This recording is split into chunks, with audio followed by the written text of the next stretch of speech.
Coming to you from the city of the weird. Exploring topics from the esoteric and unexplored to dimensions unknown.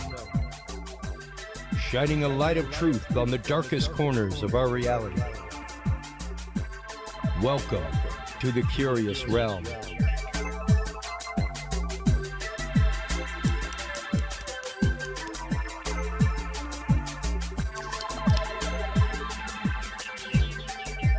Well, happy Tuesday, everybody. I hope you're all doing well out there. Hope you've had a great week. So much going on in the world. The rain continues here in Texas. One day off would be nice. But you know, as rescues continue, things like that, I have been contacting people from cloud seeding companies to have them on because I'd really like to address this issue. As you know, we demystify a lot of things on this show, and that's one that I really want to get into one night. Tonight we have a great roster of guests. In the second part, we will be joined by Ron Meyer. He is the co-author of the new book, Jesus Had a Near-Death Experience. And we're going to be going through some of the science behind NDEs, some of the hypotheses behind them, and how NDEs and how it's a work of fiction, but how the scientific research into NDEs led to writing this book, and what some of that research is, and how that really, really speaks to non-locality. Same way as we talk regularly on this show about the remote viewing that I practice. The fact that it shows a non-localized consciousness and a connection on a level that goes beyond the world. Like quantum physics just begins to explain it. And that's part of the thing that Ron brings up in the pre-record spot is that, you know, it's going to get to a point where all of these terminologies just break down. Much like the speed of light. Like as you approach that, things just like start breaking down in physics. You know, the equation no longer equates. And it's interesting. And our guest in the first segment, I'm very, very happy to welcome tonight Rey Hernandez, folks. He is with a great,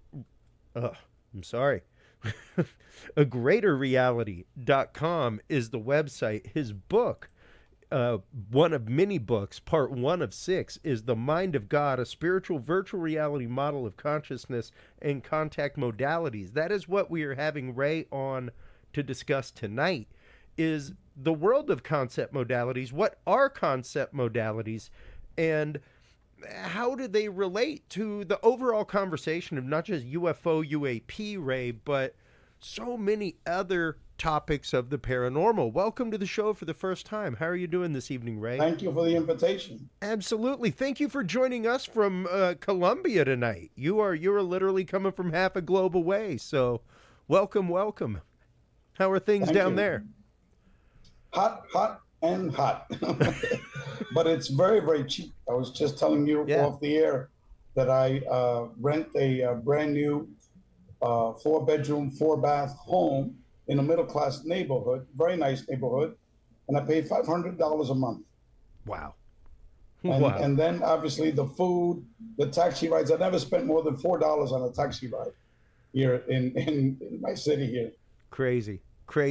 Now, Ray, when you began your work and your Ph.D. doctoral work on contact modalities and began the first part of The Mind of God, what was it that brought you to this research to begin with?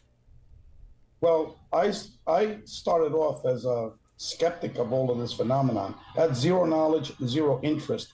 And then I had a paranormal experience with my ex-wife where an energy being appeared in our living room and totally healed our paralyzed dog who we were going to be euthanizing later that afternoon. Wow. And that was jointly an experience with my ex-wife and I. And then she began to pray outside to the being that healed our dog. and UFOs would show up. So then I started doing it, and UFOs would show up as well. Very large objects. And most of these were the size of a football field. They were not physical. And then I began having almost every type of paranormal experiences, out of body experiences, astral travel experiences, seeing shadow beings in the house, having precognition of things that are going to happen. Yep. I mean, tons of paranormal related experiences. Yeah. And then I've had lots of synchronized, orchestrated events. Okay. And that's the only way you could call them. And Sure. I'll skip over a year and a half of these experiences and go straight to one day where I had driving my car in the middle of a traffic jam.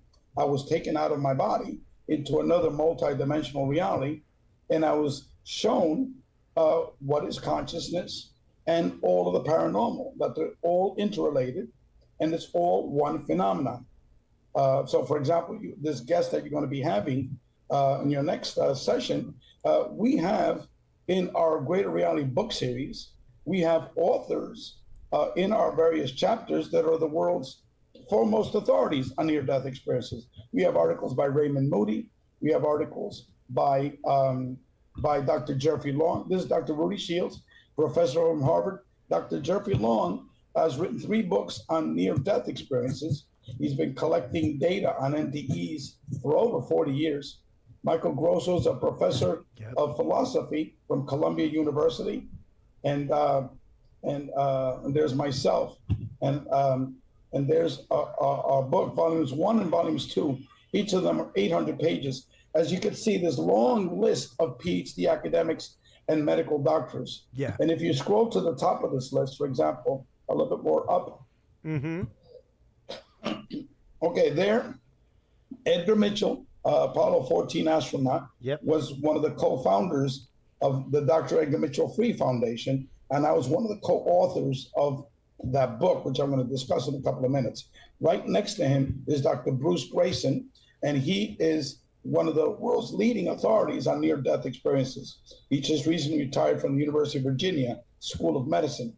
We also have up there in that list Dr. Raymond Moody.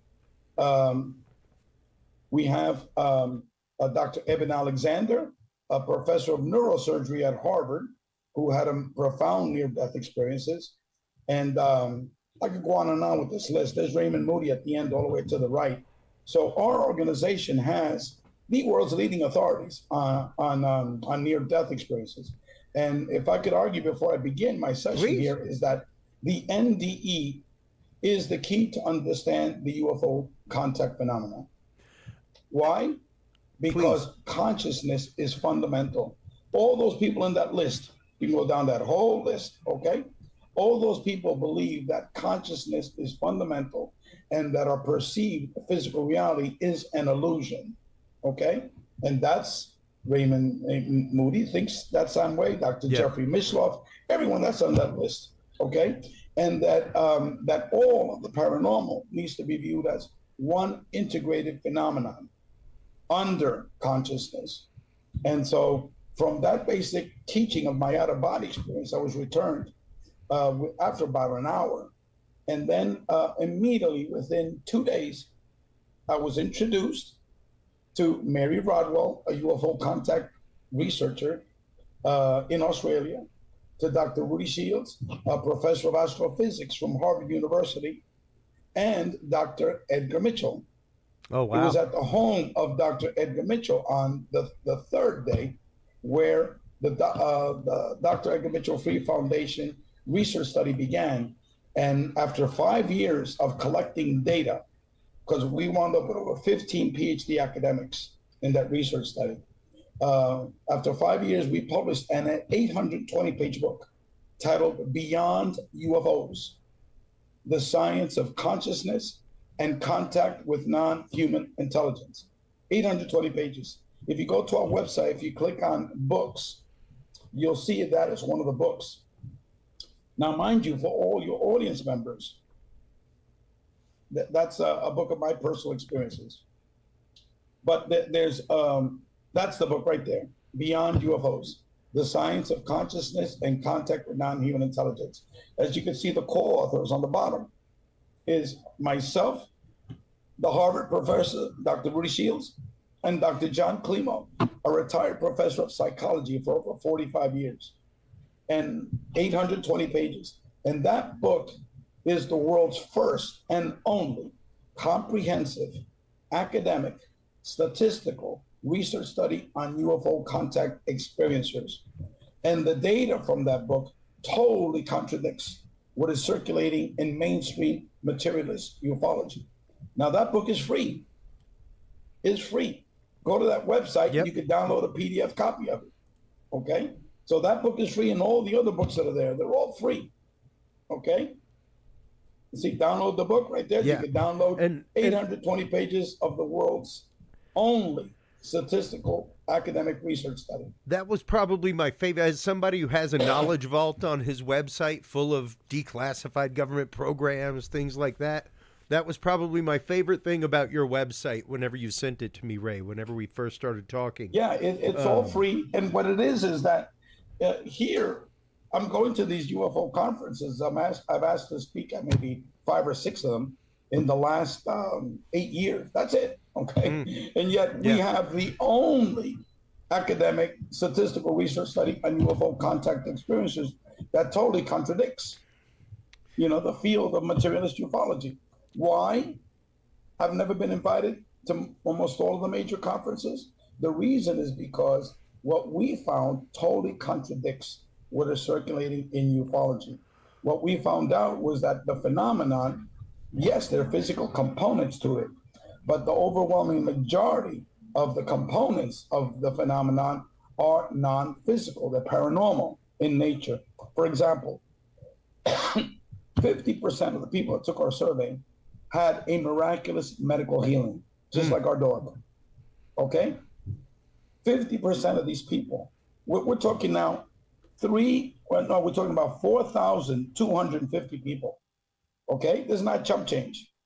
4,250 people from over 125 countries. Okay?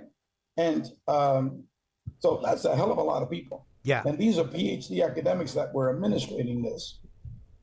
And then seeing, for example, having out-of-body experiences. It was close to 60% of these people were having out-of-body experiences. Seeing a ghost, it was like 80% of them saw a ghost. Okay? Yep. And being brought to a multi-dimensional reality like I was 50% of the people. Okay? Having seen a dead person. Okay? Huge numbers. Yeah. And the reason for all of this is because if you talk to major contact experiencers like myself, they will tell you that they've not only seen a UFO, they've had out-of-body experiences, they've had astral travel experiences. Okay, they've seen dead people, they've seen shadow being. There was a period I was seeing shadow being, several times a week, streaking, right across me in the back when I was doing Zoom calls. So and also how these people changed. Oh my goodness. People that were atheists all have become deeply spiritual. Okay? People that fear death, they no longer fear death. People that were horrible ogres, all of a sudden are love and light, very loving. Yeah. And illustrations of this are 2 well-known people. Okay, one is Whitley Strieber. Whitley Strieber started off with all the horrors of the alien abduction phenomenon. Now he prays to the beings that interacted with him. He considers them angels. Okay, that's Whitley Strieber. His last 3 books have been about God and the afterlife. Kathleen Martin, I'm sure you know her name. We are very good friends with Kathleen Martin. Kathleen Martin, right? For her first book was Capture, this evil captured alien abduction type of book, right? Her last book was From Alien Abduction to Spiritual Transformation. Yeah. Okay? So those are just 2 examples that people know about. But we literally have 4,350 people. Absolutely. That went through that transition. And so I also have articles in there of what we learned about the UFO contact phenomenon. We have a summary of that book, Beyond UFOs. If you don't want to read 820 pages, we have a summary of the data and a very, very detailed summary. And so naturally, I was never invited to any of these UFO conferences. All of these articles here are from volumes 1 and 2 of our Greater Reality book series. Now, these are all theoretical articles, volumes 1 and 2, and each volume is 800 pages. Now, this book, The Mind of God, that's the introduction to our 6-volume book series. Volumes 1 and 2 are theoretical in nature, and you'll see all those academics that you saw those pictures of, they wrote articles for volumes 1 and 2. Now, volumes 3, 4, 5, and 6 are articles written by major experiencers of the contact modalities. They're not listed there. They're listed in the books, in the book section. Okay? Where it says all the way at the top, where it says books and articles. That's a book about my personal experiences. This is the Beyond UFOs. That's the introduction to the Greater Reality book series. And here's volumes 1 and 2. This book is 800 pages, and volume 2, which follows it afterwards, is also 800 pages. These are theoretical. And then if you scroll down, these are now experiencer written chapters. These books are also 800 pages. And if you go to the table of contents, a little bit more at the bottom, right there, go there, table of contents, okay? You will see a very brief summary of some of these people. Go down a little bit more. Okay, right there, Dr. Melinda Greer. Go a little bit right there, okay? She's a recently retired medical doctor. She has seen 14 UFOs. She's seen 3 Sasquatch experiences, 2 of them very up close, one of them lasting the entire night. She has had 2 near-death experiences. Her second NDE was just totally unbelievable, extremely powerful. She's had out-of-body experiences. She's been brought to other dimensions. She's seen deceased people and a whole boatload of paranormal experiences. So this is a recently retired medical doctor who's been quiet all of her life.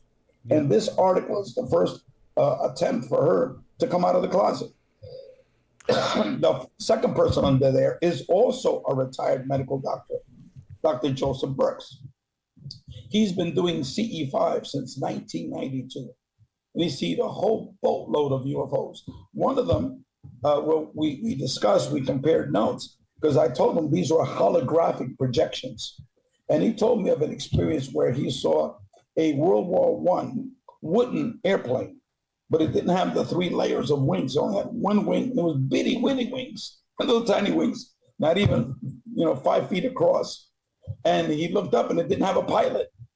And it was running parallel to him on the highway at like 60 miles an hour. Wow. And so he concluded that this is impossible. A World War I airplane painted in bright fire engine red with no pilot, with little bitty wings. You couldn't hear any noise, no noise at all. He said, this was not real. This had to be a holographic projection. And I told him that's the exact conclusion that I reached based upon many of my experiences. One of my experiences, I will go back to my very first UFO that I called down. And that was very, very detailed experience. Lots of stuff happened in that experience. But basically, my friends came and they began to try to explain away of what they were seeing. These were hundreds of oblong streaks of light that formed like a whole huge skeleton. It was like 6 football fields in length, a football field in height. It was enormous, this thing was right on top of us. And so then they began to try to explain it away. And after 2 minutes, I busted out laughing. And I told the intelligence behind the UFO, because I called it down. In 15 minutes, it appeared after I called it down. So in my mind, I said, and this is verbatim, I said, you better come up with some better bullshit than this, because my friends don't believe you. Instantaneously, what we were watching totally disappeared, and now replaced by like 50 huge orbs the size of Volkswagen Beetles, very, very close to the ground, okay? And they were all going on and off, the orbs, on and off, like behind the bicycle, you see those bicycles that go on and off like that? Yeah. Except these are huge orbs, okay? So then my friends immediately stopped trying to explain it away, because this was, you can't explain that away. And it was a totally different object from what I first said.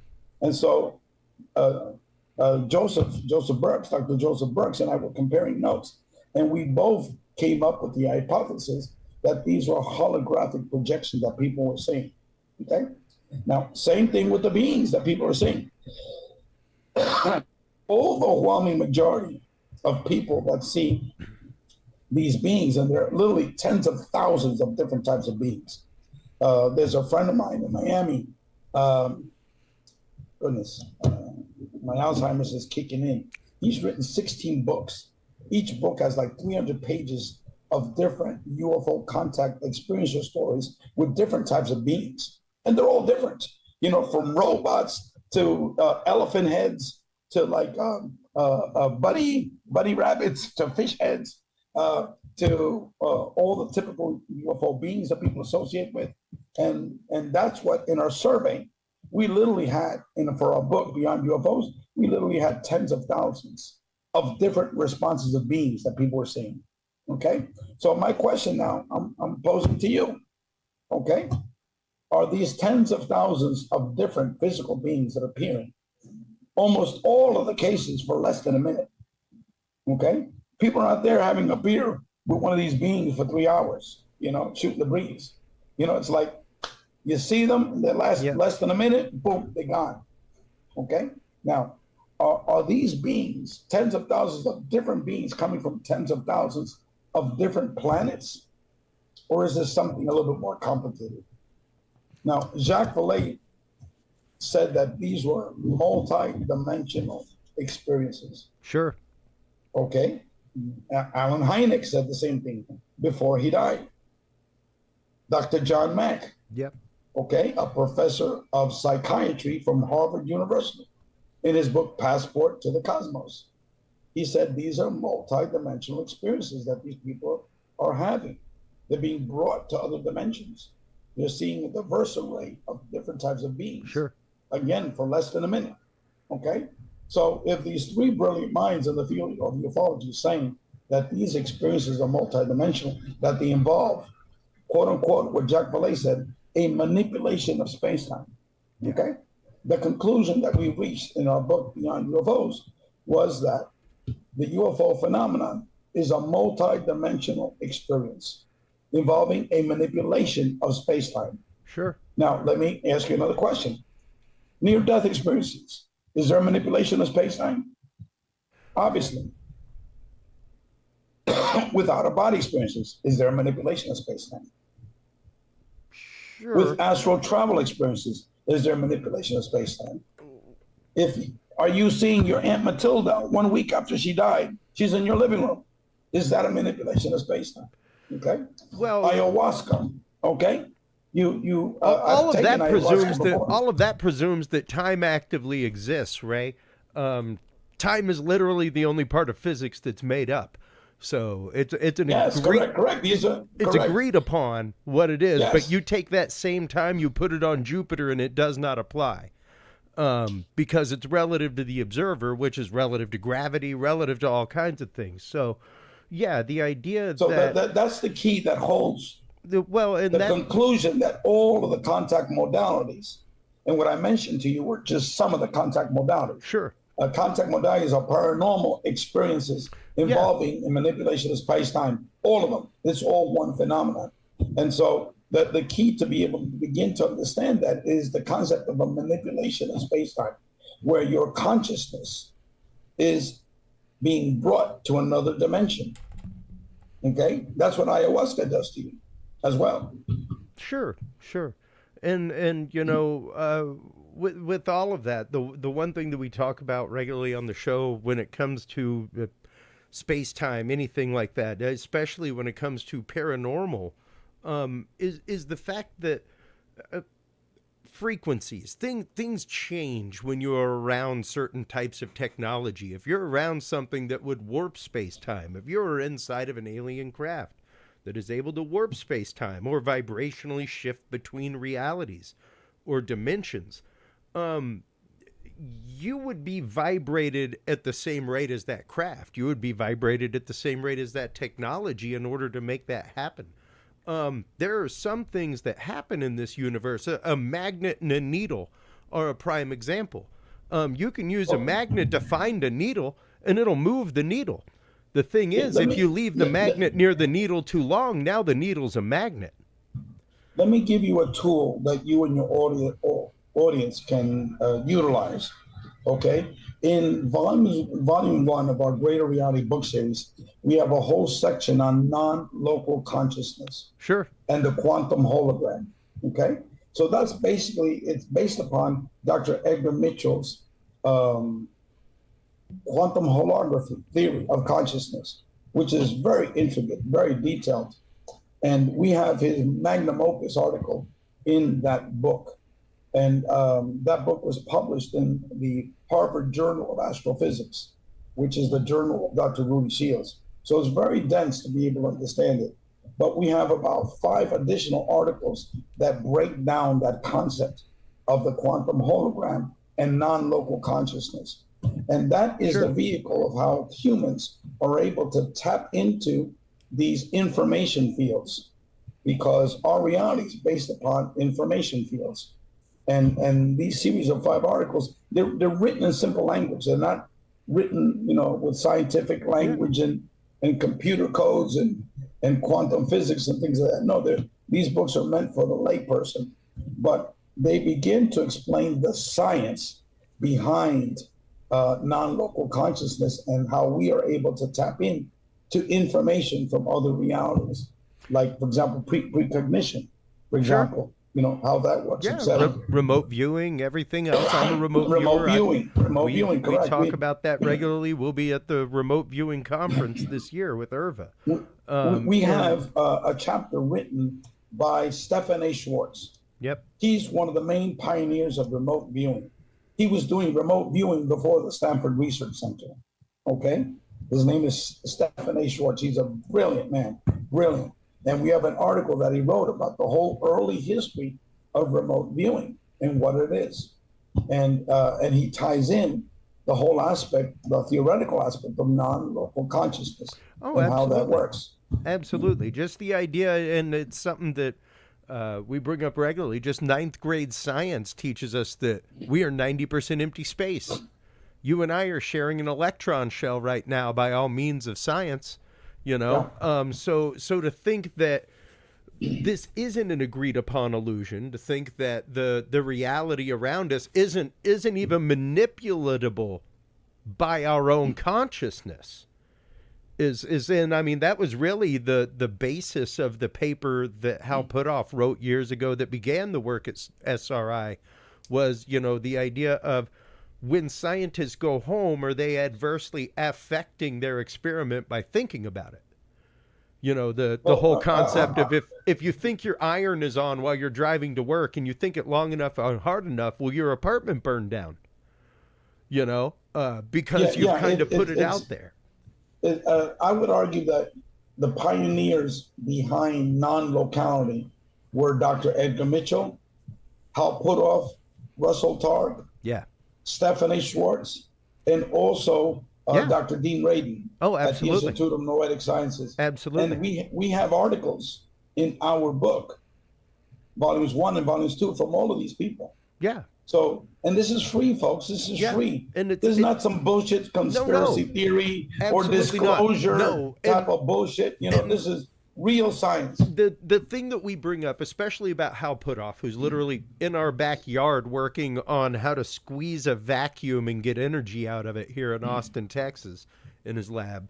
The thing about why laser scientists like him are involved is because you literally have to know how to take a material, be it a chemical dye, an atom of something, a wafer of semiconductor, a ruby rod, and vibrate it and the atoms in it to such a point that when photons pass through, they come out different. So you understand vibrational science and the realms in between atoms in a totally different way than the average person or the average scientist. I would highly recommend folks to read the articles that we have in A Greater Reality Volumes 1. They're free.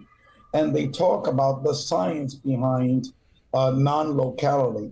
And And if you go to the table of contents, for example, Yep. okay. But Okay, if you go up a little bit, we have a whole section on the sign of the primacy of consciousness. That means that consciousness is fundamental and not our physical reality. Yeah. And Michael Grosso was the Ph.D. Professor of philosophy that we have as one of the co-editors of our book.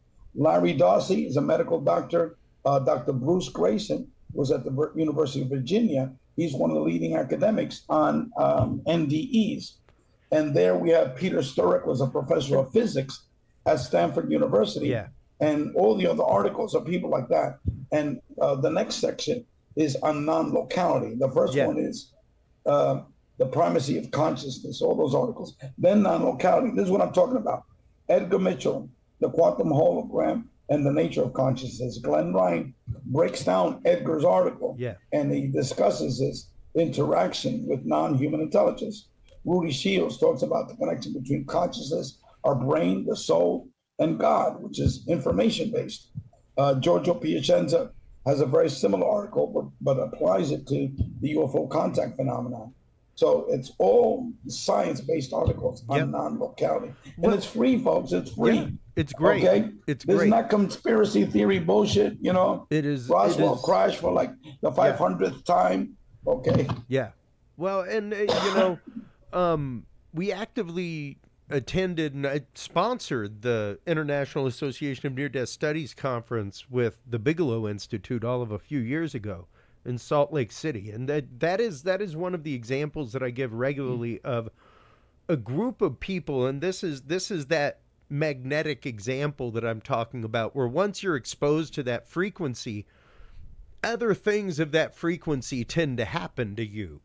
Paranormal things start happening, Bigfoot things start happening. It's fascinating to see. And a lot of Kathleen Martin's work went into the other phenomenon attached to the experiencer of UFO phenomena. And it really is interesting. And that is what our book Beyond UFOs is all about. I will say this: walking into the room, and I'm pretty emotive. I'm pretty connected to my emotions. Jeffrey Mishlev was there. I'd met him at the IRVA conference a couple months before. When I walked in that room, Ray, it was like I was kicked in the gut with energy from all of these people who had survived near-death experience. The vibrational rate in that room was off the charts, like to the point where I was physically ill for a day. It was wild. One of the only, and I've been to psychic conventions. I've been to all kinds of stuff, man. Like I've been to summonings, all kinds of things in my life. Never have I experienced, I've had religious experiences, nothing like that, where it was like open the doors and it was like a kick to the gut.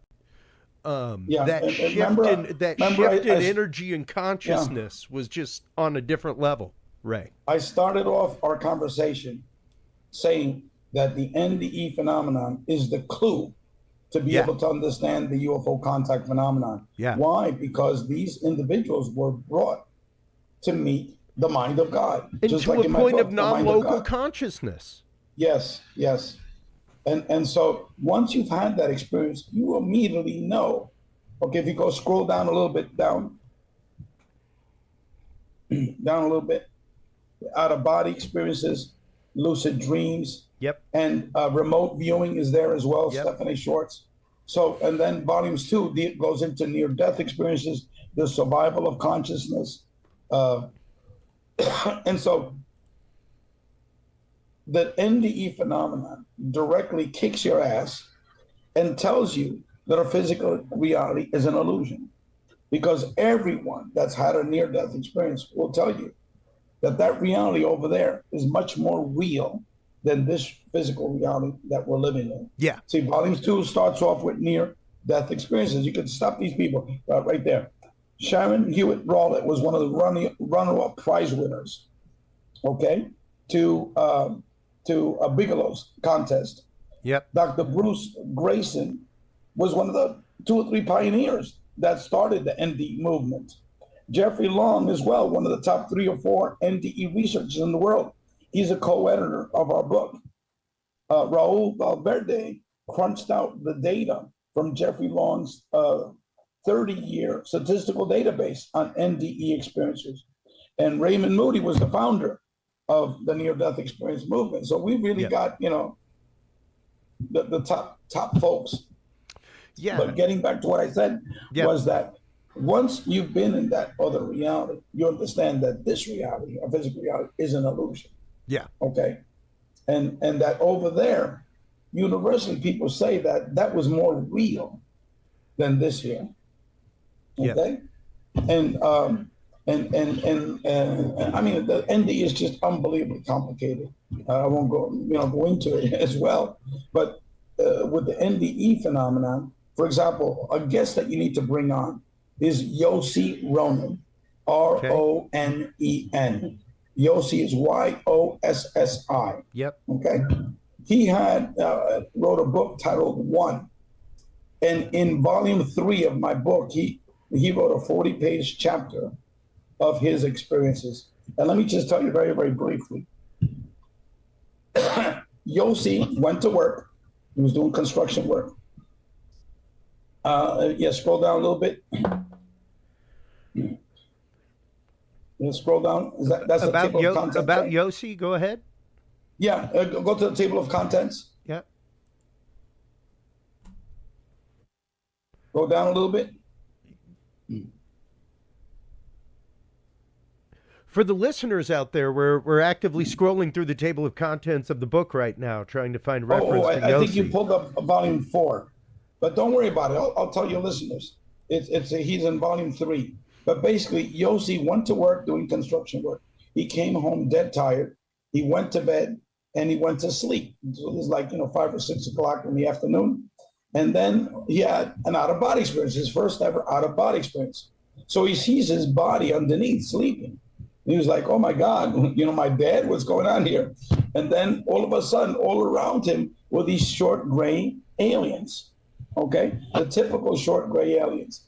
And they were laughing with him. They were smiling. He was interacting with them. He was having a good ass time with these little gray beings out of body, okay? Then all of a sudden, he goes back into his body. And then he hears noise in his room. And he thought that a burglar, someone had entered his room. So he starts looking around, and it was these 5 gray aliens, okay? He described them as 3 feet tall, like the typical race. And then he freaks out, okay?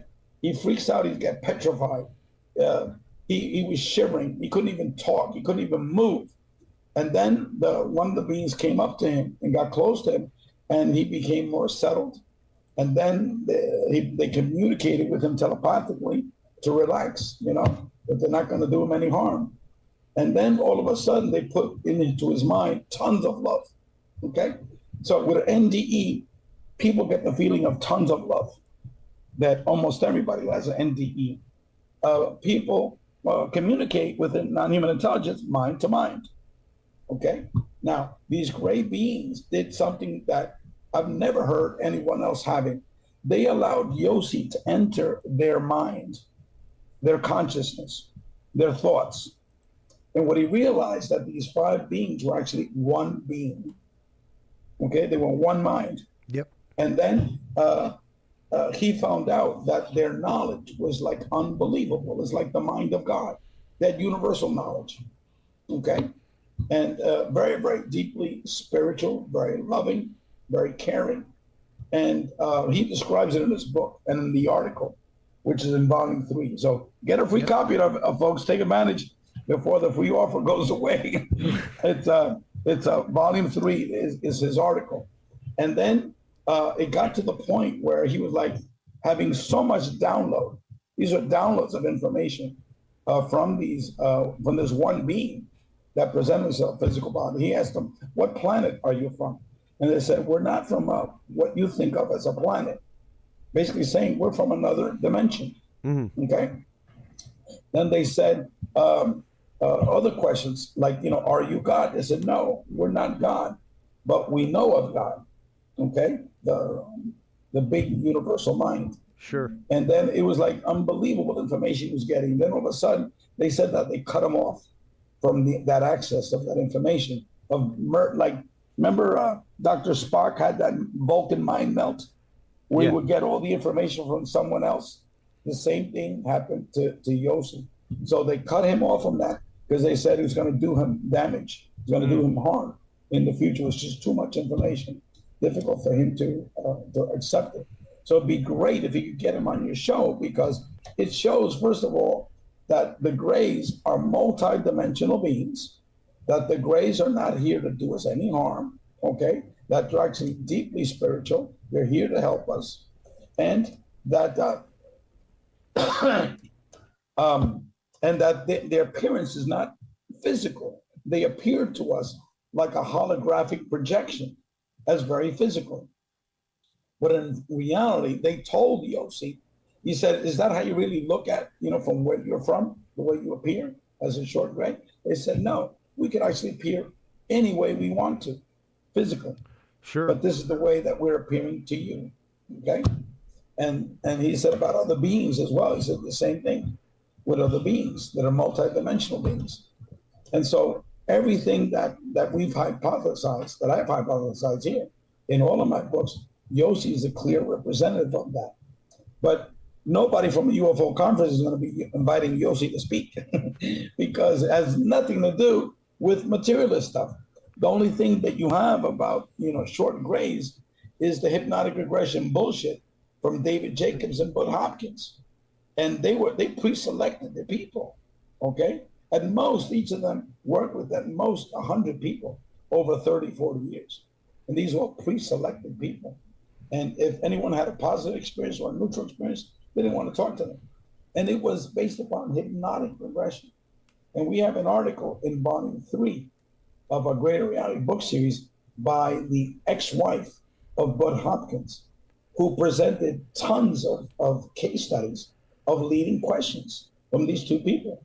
They were very, very close friends. Like, for example, David Jacobs had a woman who had a reptilian experience. And before her interview, you're saying, oh, last week I had someone that I interviewed that had a reptilian experience. The reptilian raped her, okay? Totally abused her. This is before he's going to be interviewing this woman under hypnotic regression. So what the hell do you think is this woman's going to come out with? I was asking one leading questions after another, and she had the actual tapes, okay? So, but yet that's what ufology perceives to be legitimate UFO contact, beings research, which is bullshit, so that's what you get in the field of materialist ufology, a lot of distortion. Well, and, especially when it comes to experience to begin with, it's one of those you have to believe the experiencer until proven otherwise, because otherwise you are literally throwing baby out with the bathwater at that point. So. Well, that's what ufology has done historically with all the major UFO organizations, okay? For example, Raymond Fowler wrote a chapter for Volume 5. Raymond Fowler has written over 15 books on UFOs. And the last, 10 of them have been about contact experiences, sure. Okay? And he started in the early 1960s writing about this. He's now in his early 90s. And he told me that for the first 35 years, they would throw out all the cases that involved the paranormal.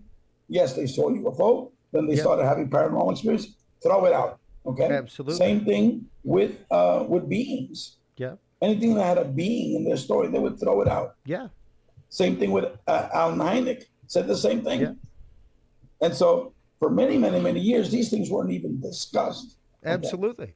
Okay. And they're barely discussed now, and that's something Correct. that we talk about on the show regularly, is the idea that science is rapidly catching up to paranormal since the last few years when quantum entanglement won the Nobel Peace Prize. The conversation has changed, and even I'm one of the folk that is in the camp of I am a fan of the relabeling of UFO to UAP because it brings science into the conversation, kicking and screaming. UFO doesn't, but phenomenon does. I changed it to a new name. What's that? CAP, consciousness aerial phenomenon. Okay. Because that more appropriately coins it what it is. This is a consciousness-based phenomenon because these experiences manipulate space-time, and what we're seeing based upon a lot of data from our research study that these are holographic projections. Okay? Okay. Now, you physically see a being. Sure. Yes. But when your Aunt Matilda dies, you bury her a week ago, and all of a sudden she appears in your living room. Is your Aunt Matilda real or not real? Is she dead or not dead? Okay? Sure. The question is, she's both. Is he physical or not physical? She's both.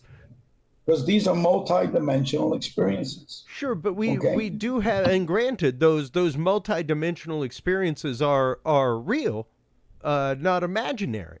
So correct. And that's how physical evidence, trace evidence, things like that ends up being a part of the equation, folks. Correct. There's a theory in philosophy with you ever heard of Dr. Jeff Kripal?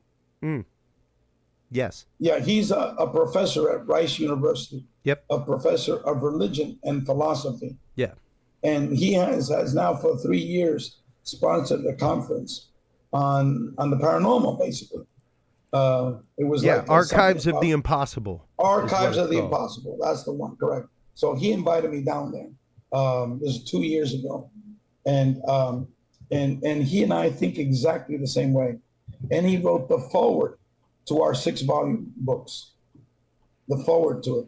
And he has a theory, which is a philosophical theory to explain the physical and non-physical. It's called dual aspect monism. Dual aspect monism. And he's an idealist like I am, that consciousness is fundamental, just like all the major NDE researchers. We all hypothesize that. Same with Stephanie Schwartz, the remote viewer, Jeffrey Mishloff. All of us believe that consciousness is fundamental. And by the way, Jeffrey Mishloff wrote 2 articles for our Greater Reality book series. They're in one in volume 1, volume 2. And so the dual aspect monism theory, just very, very briefly, very simplistically, please, is that when we get reincarnated into this physical reality, all of our memories of the universal mind, when we're connected with God, okay, that gets wiped away. But we're still connected with the mind of God. We're still connected with that information. With, as we talked about through non-local consciousness, we have access to a lot of information because it's like an Akashic record. That's what we're downloading to. So once we die, then we get reconnected back to the mind of God. So it's this dual aspect that we're always part of the mind of God, always connected. And that's from a consciousness's primary component of it, okay? But while we're here in this temporary physical reality, we're like blinded, we can't see. So it's this dual aspect of reality. That's a very, very simplistic concept of it.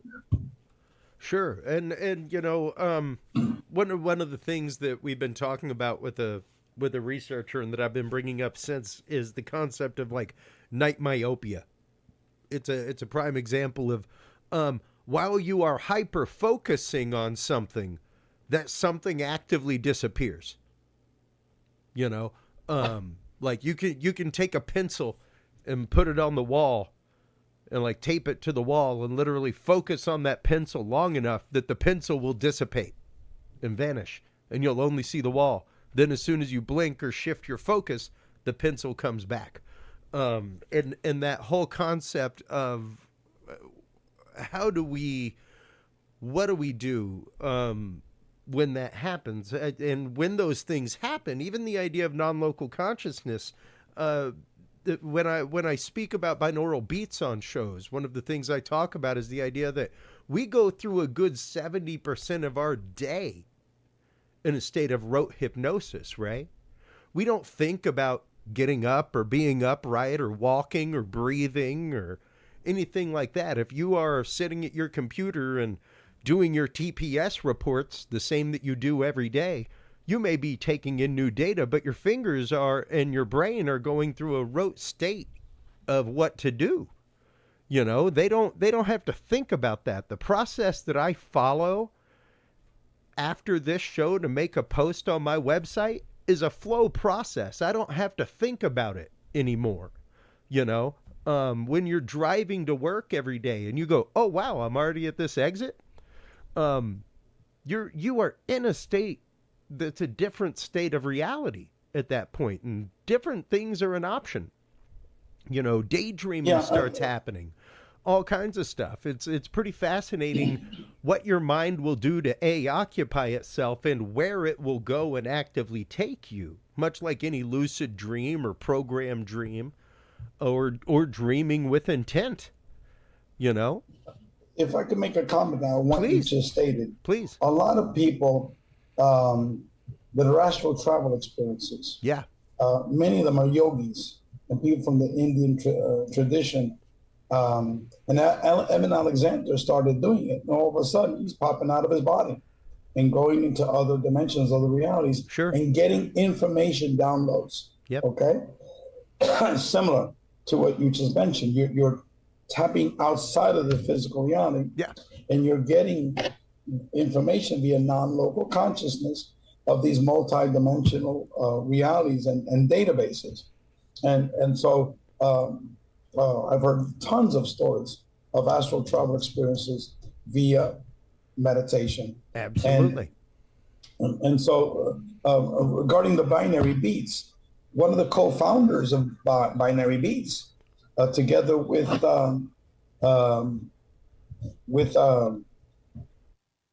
goodness, the guy who invented the term out-of-body experiences, Robert Monroe, okay? Dr. Tom Campbell, he wrote an article, which is in our book, about out-of-body experiences.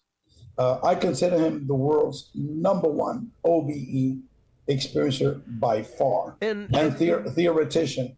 And hopefully you can get them on your show. Well, and even the fact of now, like I make a lot of electronic circuits. I do a lot of things like that. And just the idea of even the God helmet and other technologies that actively mimic exactly what an OBE is, you know, and people come back. You would have a wonderful experience. Conversation with Tom Campbell. It's he also thinks like we all do. Yeah, that consciousness is primary. Our brain is a transceiver, man. We are constantly sending and receiving data. The only difference is that our subconscious is the thing processing it, not our conscious mind 90% of the time. So we are connected to these things. It's whether or not we give them the light of day in our mind.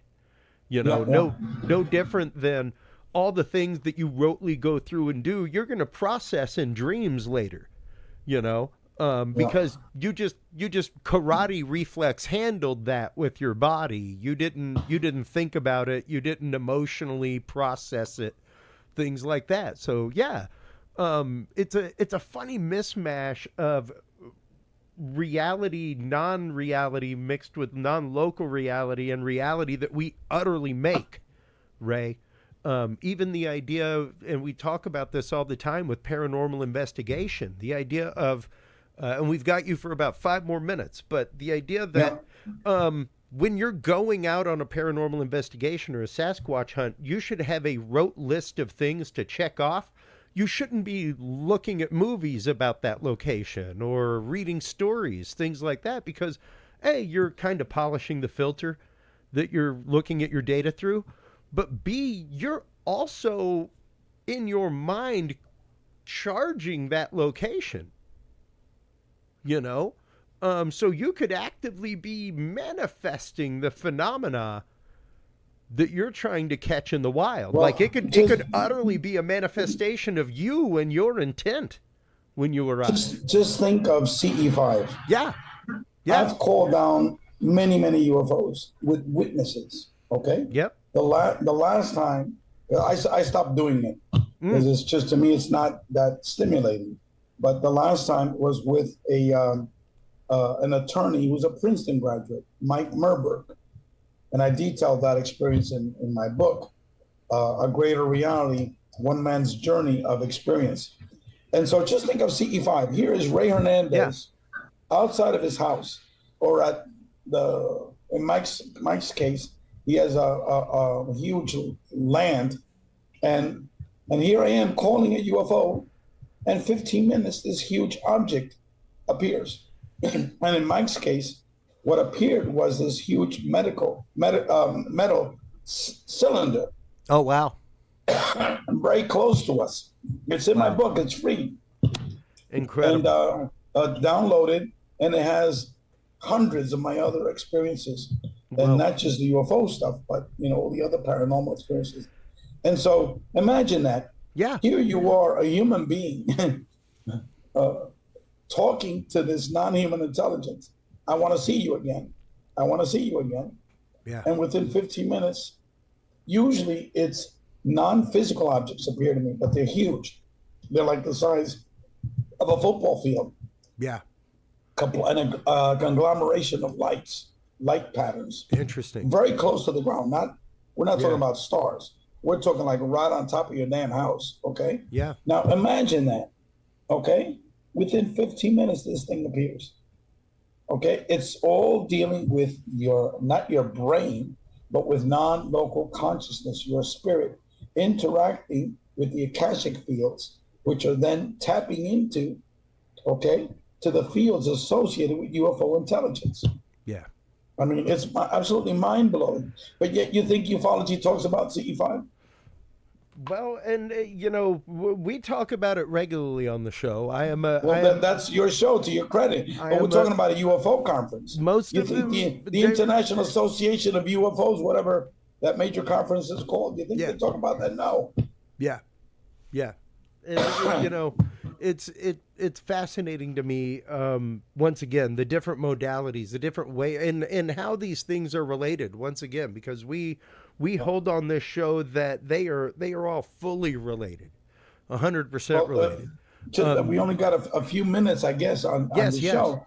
I just want to get folks to understand that what I'm offering is free information.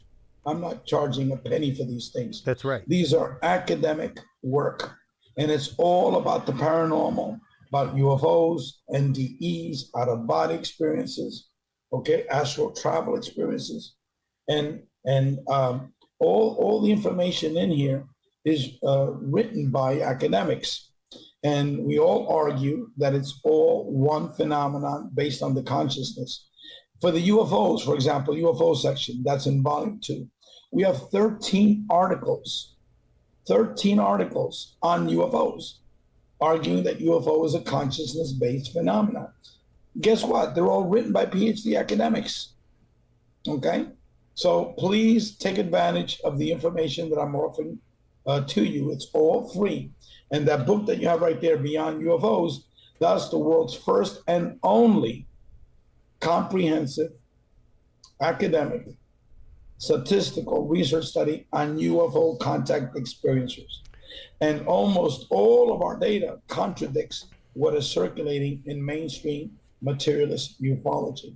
So this is not woo-woo science. Yeah. This is hardcore science written by real freaking PhD academics. Ray, okay? I want to thank you for your candid words tonight, for your candor, as well as your incredible body of research with this amazing ream of Dream Team researchers. It's absolutely incredible. Exactly. Thank you so much for your time tonight. Thank you so much for everything that you were doing in researching these contact and say hello to your next guest. Tell them I also am an NDE researcher and NDE publisher with all my colleagues. Absolutely. It's all interrelated, UFOs and NDEs. Absolutely. Thank you so much once again for your time, Ray. We will be sharing links to the show with you, everything else. You have a great night. Thank you so much for everything. Take care. Have a great night. Take care. Bye-bye. Bye-bye. Man, what an incredible conversation with Rey, folks, while you are online checking out and getting your copy of Beyond UFOs by Rey Hernandez, make sure to over at agreaterreality.com. Make sure to stop on by Curious Research, curiousresearch.com or .org. curiousresearch.org is where you can get not only your copy of the field observation and encounter log, but also the all new where is it? There it is. The all new remote viewing session journal. If you're a remote viewer, stop on by and get your copy of the remote viewing session journal. It's a great way to keep all of your sessions in one place, be able to call the data, put it all together, database things, and have it in one bound collection. So stop on by, check that out, everybody. When we come back from this quick break, we will be joined by Ron Meyer. We will be talking about his brand new book, Jesus Had a Near-Death Experience. We will be talking about that and so much more right after this.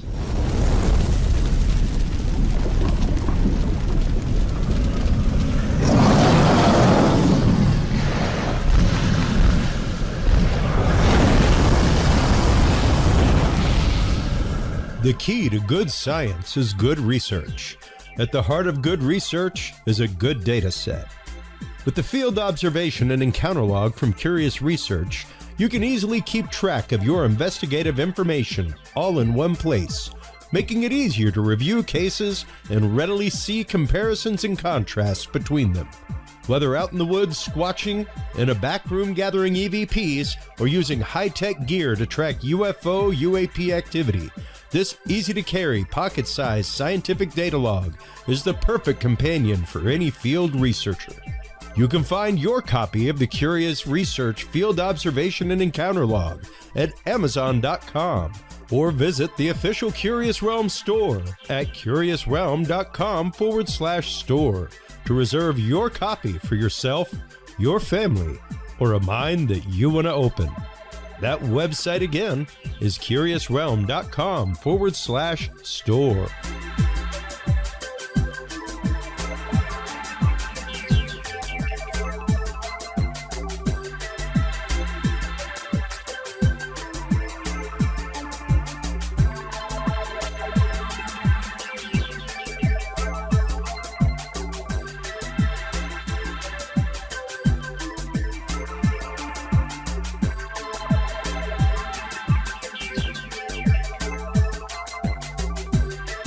Well, hello, everybody, and welcome back from that quick commercial break. Thank you so much for staying tuned. Also, thank you so much to our sponsors, especially True Hemp Science. If you are a user of CBD products like I am for anxiety, travel anxiety, other health reasons, stop on by and check out all of the great products from Christopher Lynch and True Hemp Science. TrueHempScience.com provides some amazing CBD products made through a spagyric process. They use every part of the plant: stems, seeds, roots, leaves, buds. Every part of the plant is used, reused, combusted, and reused to create an amazing full spectrum CBD product that is complete with terpene profiles and all. Stop on by and check them out. TrueHempScience.com is the website that you want to go to. Curious7 is the code that you want to use to save 7% off your entire cart of $50 or more while you're there. While you are online checking out everything from True Hemp Science, stop on by and check out some of the stuff from our guest in this segment, Ron Meyer. He is the producer of the amazing film, The Mysteries of Bradshaw Ranch, as well as the awesome new book with co-author Mark Reeder, Jesus Had a Near-Death Experience. Now, Ronald is the science part of this. Mark is the history part, but I wanted to have Ronald on to talk about some of the science that inspired this amazing work of fiction, because the idea that Jesus had a near-death experience, I would almost have to say, like, yes and absolutely, Ron, even if you're talking the concept of did Jesus completely die and come back? So welcome to the show, Ron. How are you doing this evening? Great to be here. I'm happy here in Colorado. It's that tricky western type weather right now, and who knows what we'll get. Maybe we'll get a thunderstorm to accent my thoughts. Right? Well, how long have you been studying the paranormal, things like that? Because once again, you are the founder of Center Communications. You have had some great success with some of your Bigfoot film in the past, as well as Mysteries of Bradshaw Ranch, which is available on all kinds of platforms right now. How did you first come to the world of paranormal and extreme science investigation and research, Ron? So pre-COVID, that's kind of the way a lot of people define things right now, is that I was hired by one of the companies I produce series for to do something on Bigfoot. And my daughter actually was more interested in it than me. So I said, okay, let's go ahead and do it. And it became known as Chasing Bigfoot. It's available on all the streaming platforms. But in the process of doing that series, I encountered a lot of people that told their stories of encounter with something called Bigfoot. And it was clear to me that they were being truthful about their experience. They weren't lying. They weren't making it up. Sometimes you could see that they went back. It had such a profound feeling for them that, moved them back to a state that was sometimes exciting, sometimes terrifying. Absolutely. Depending upon what your framework was at the time, but it was usually life transforming in some way. So, but one of the last people I talked to said, well, I'm not in the school. I'm a minority right now.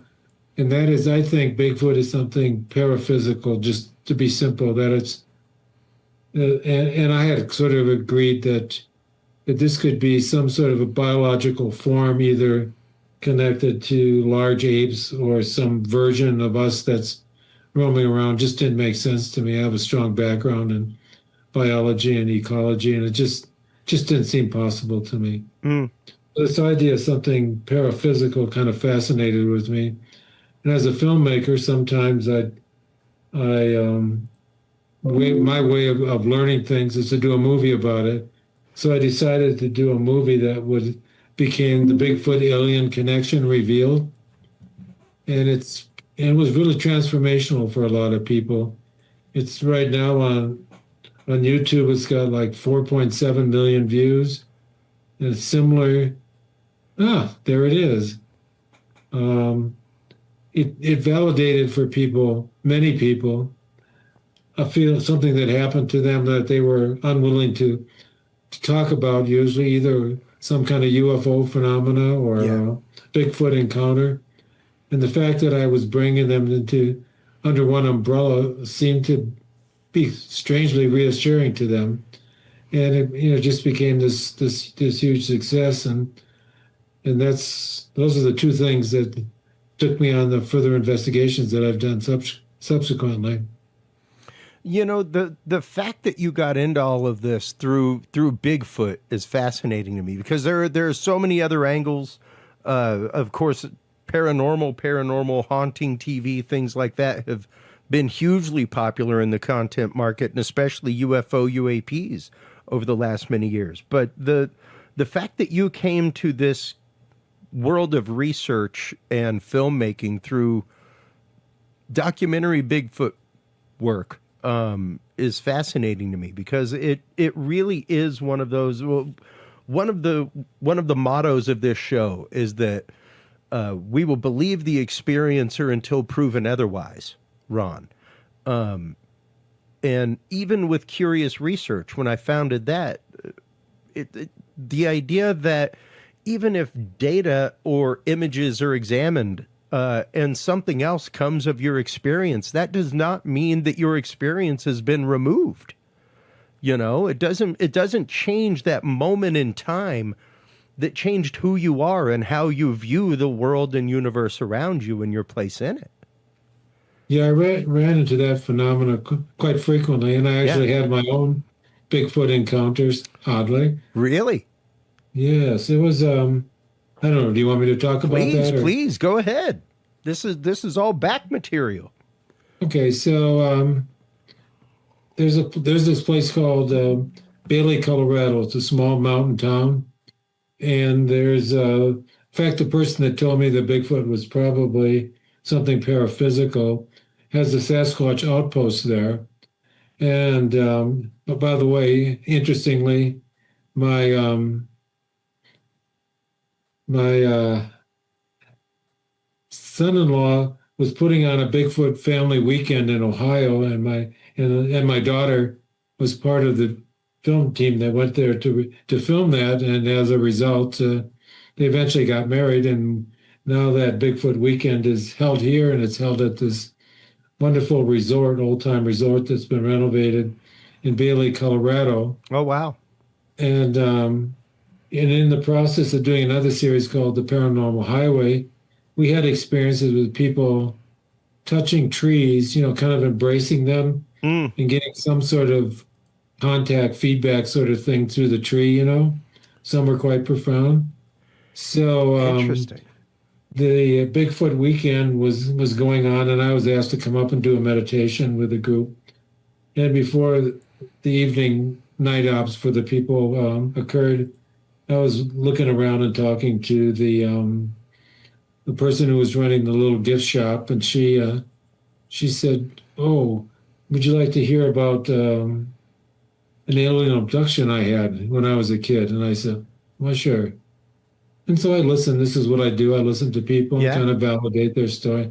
She says, "I got something interesting I want to show you." So she took me outside on the grounds and took me to this tree, which you could call it a prayer tree or a sacred tree. Okay. It's a place where the Ute Indians, by the way, the same Indians that surround Skinwalker Ranch, Native Americans, would come to this tree and take out little pieces of bark. And you can see where that was. And when they were young trees, they shaped them like bonsais. And it was confirmed by a Ute shaman that this was one of those trees. And I found that quite fascinating. So when I did the meditation for the group of about 40 people, I said, well, you guys want to try something? Like, there's this tree over here. And if you go over there in small groups of 3 and 4, lean up against it, close your eyes, and, see what happens. And pretty much everybody had some sort of interesting experience, including a young teenager who said she traveled in the astral plane. I said, would you want to do that again? She said, no way, I never want to do that again. But when everybody had moved away, Alan, my son-in-law at that time, we decided to try it ourselves. And I had my hand up on the tree, and my eyes were closed. And then I opened it up, and behind Alan was a shadow figure in the shape of a Bigfoot, slightly orange in color. And of course, the brain struggles with making that make sense. Yeah. And at the same time, Alan was kind of waffling in and out of existence. And finally, I said to Alan, there's a creature behind you. He said, oh, I know very well. And he had felt it. Oh, wow. So that's my Bigfoot experience. Wow.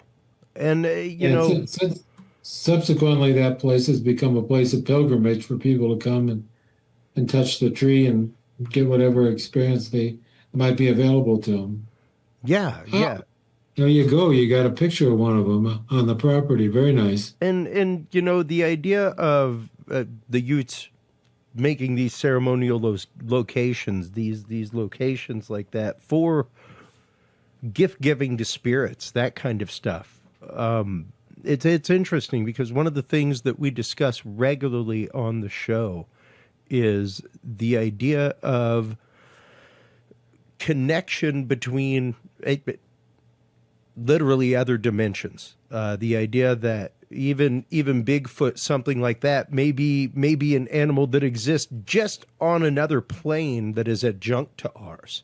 And when you start looking at science in the modern age, when you start looking at things like quantum entanglement, stuff like that, it's fascinating to see the fact that, yeah, we are like suds in a tub, Ron. We are adjunct to numerous other dimensions and realities. Yeah, I might look at them slightly different way, which maybe can lead me to near-death experiences. Sure, please. Have you had guests on speak about that? Oh, absolutely. Please go ahead. So you know that it's in some ways what happens is that through some accident or medical trauma or whatever, Mm, their body begins to shut down so that they're clinically dead. And at that particular time, from their perspective, and then they're brought back through medical procedures, yeah. and they come back with stories, reports of what they experienced when their brain had shut down. And right now, it's pretty clear that the brain, turning the brain off, is the key to getting these experiences. And what they experience is another kind of it's a non-physical world. The body is left behind, but there's communication. People have such a variety of experiences. Sometimes they see dead relatives. Sometimes they see something like angels. A lot has to do with their cultural background, their worldview, their language skills, and so on.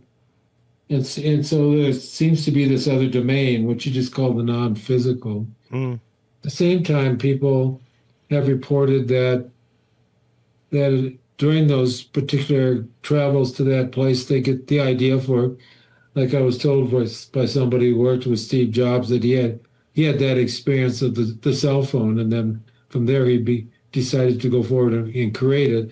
So there's this technological aspect, and there's a group of people that have used that technique in some way or another to get inventions that become high-tech inventions, but they keep very secret, and it's called the Invisible College. mm, And a couple of people have come out who were part of that, but mostly they stay anonymous. But they're highly placed people in the world, usually, well-respected, good science people.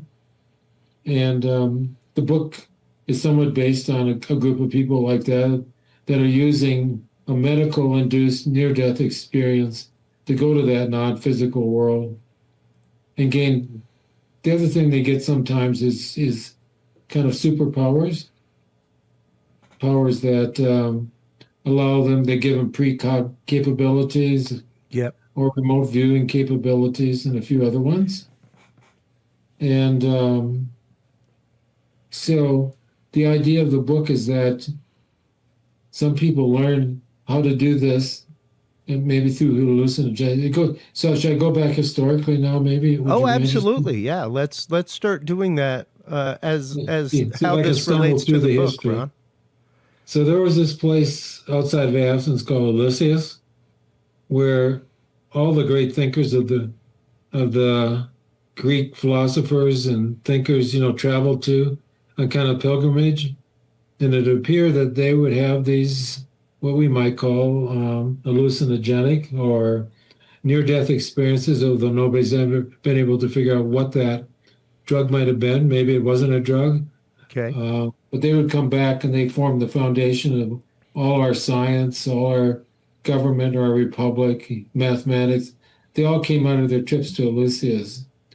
And one of the premises of the novel is that Jesus, a lot of people confuse this, that the death on the cross is not his enlightenment experience or his near-death experience. It's when he went into the desert after being baptized for 40 days. Yeah. And he came out enlightened.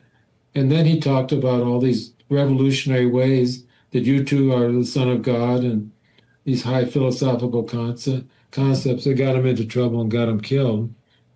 So most people kind of confuse those two things. So the big event was the event in the desert where he became enlightened, and his teachings were based on that. Then, of course, later on, it's very hard to scale experience, but belief is easy to scale. Does that make sense to you? Sure. Explain that for the audience, though, real quick, Ron. So we've been talking about, people having these altered state experiences, whether it's Bigfoot or UFO or so on. How can you create a group of people who now understand that and grow it into something that's important for humanity to exist with? But if you believe that you're going to be saved by, basically accepting that the Son that Jesus was the Son of Man on that belief, that's easy to scale. And the Romans figured that out and turned what was Jesus saying, come and experience what I experienced. Instead, they said, well, you can't do that. You need a priest or two to help you along with that. But if you believe it, you'll go to heaven. So that's the difference between a belief and experience. Sure. Beliefs are, and all our politics, all that stuff is based on beliefs. Yeah. Not so much on experiences. Yeah. Well, and that's a statement that we echo regularly on this show, Ron. A lot of this show, though we have conversations, things like that, it is to demystify. That's why we're here, and to get to the root of where these beliefs, where these things come from. And yeah, one of the phrases that we use regularly on this show is the idea of, I don't believe in UFOs. Belief implies faith, and I don't have faith that UFOs exist. I'm pretty certain UFOs exist. Like I'm positive that at the very least, an unidentified flying object exists to science, something that they cannot explain in the air. So I don't believe UFOs exist. UFOs exist, and very much the same thing, like you're saying, that idea of amplifying belief and taking it to a larger scale, scaling belief to the masses, is much easier to do as a means of control than an esoteric teaching that allows for individuality.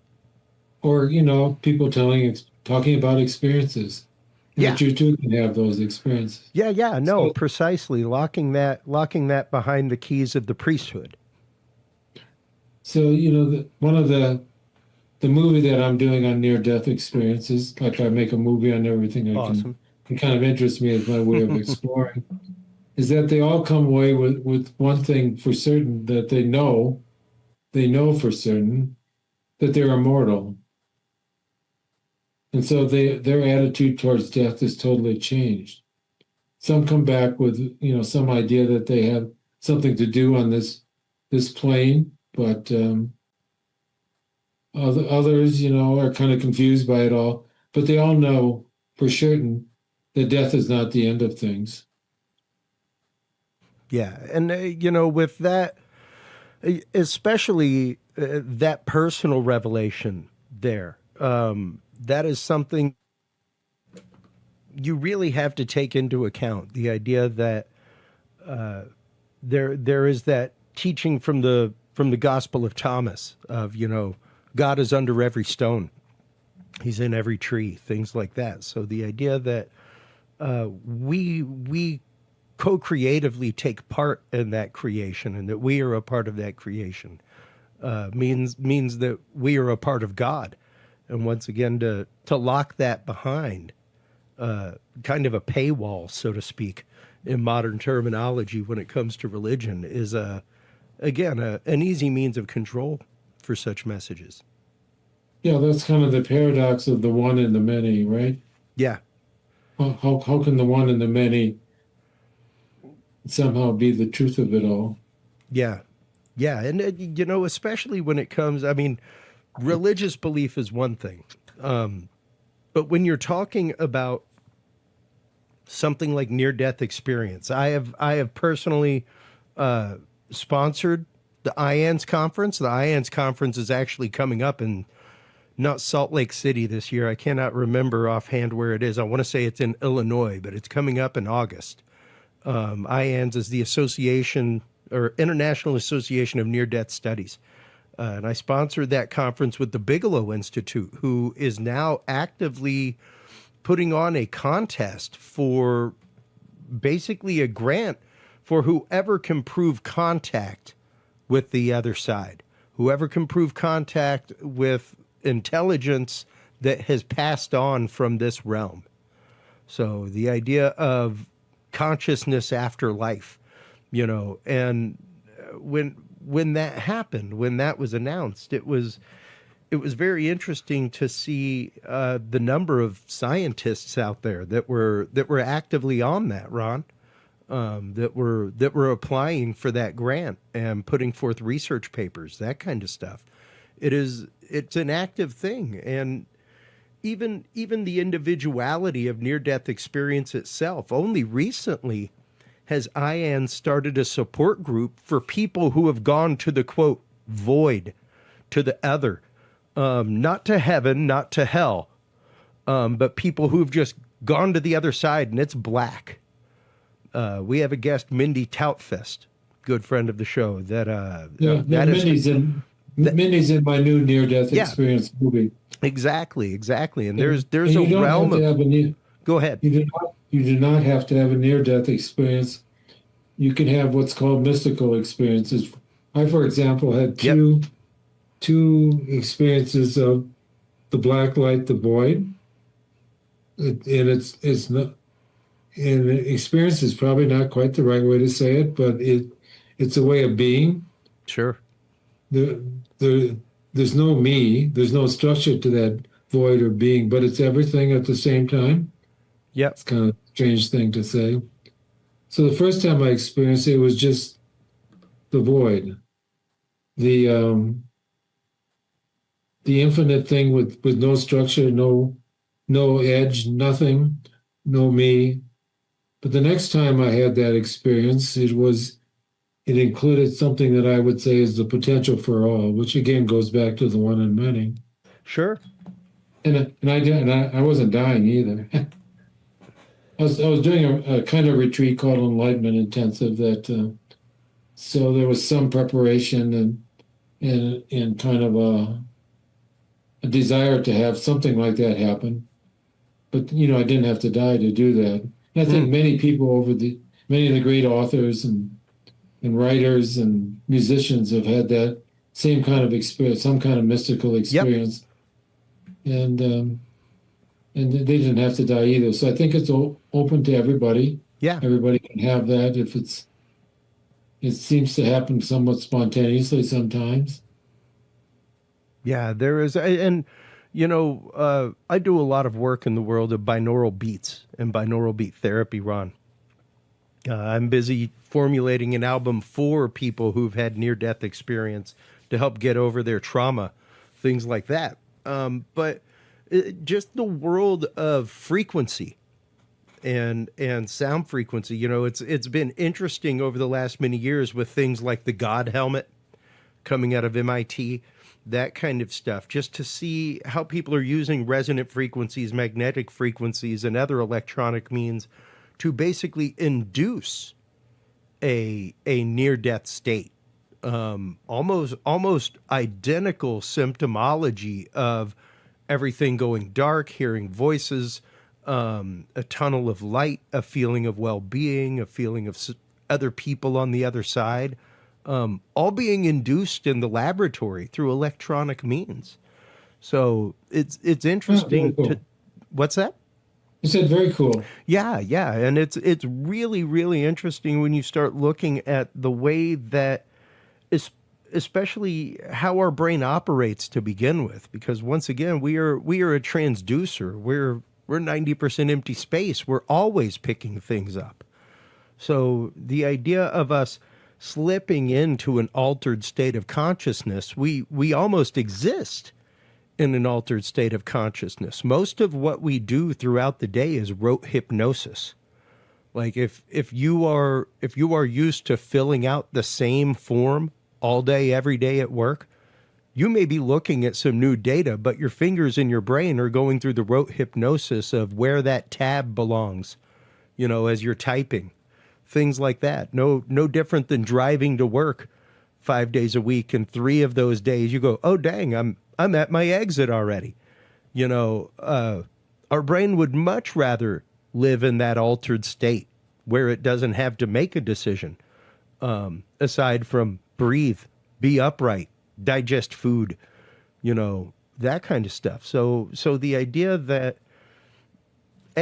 near-death experiences are not extraordinarily uncommon. They're with medical technology now. They're really quite common. Yeah. And not only that, but the idea that once again, Jesus's transformative experience, because like you're saying, The near-death experience is very, very akin to religious experience, things like that. Like I didn't have a near-death experience, but I've definitely had religious experience. Like that is what brought me to join the seminary as I went into college was an event where I was physically at mass with a few hundred people, and while I was in prayer, transported to kind of a gelatinous orange world where I could still see everything, still hear everything, but I was in another presence that was there simultaneously. And I'll never forget it. It is still to this day what I ascribe to be God when I feel it. But nobody else in that church saw that. Nobody, like I literally live right down the road from a guy that was serving at the altar with me. And he was like, yeah, I didn't see anything like that.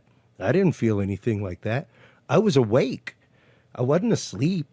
I wasn't coming out of surgery.